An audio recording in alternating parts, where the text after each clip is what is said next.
செங்கல்பட்டு மாவட்டம் மதுராந்தகம் அருகே கீழவலம் கிராமத்தில் உள்ள அரசு மதுபான கடையில் பணி செய்யும் ஊழியர்கள் ஒருவரை ஒருவர் தாக்கிக் கொள்ளும் வீடியோ காட்சி வெளியாகியுள்ளது.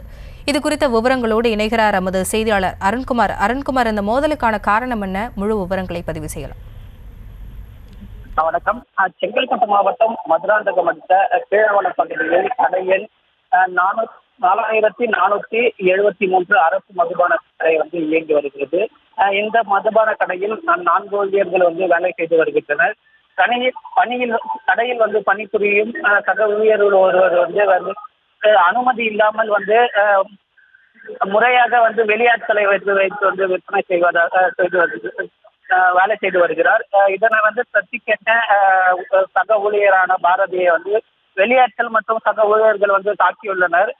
இந்த மதுபான கடையில் ஒருவர் அரசு மதுபான கடையில் சக ஊழியர்களை அதே கடையில் பணிபுரியும் ஒருவர் தாக்கும் காட்சி தற்போது இணையத்தில் வைரலாகி வருகிறது. இந்த காட்சிகளை வைத்து தற்போது மதுராந்தகம் போலீசார் வழக்கு பதிவு செய்து விசாரணையானது மேற்கொண்டு வருகின்றனர்.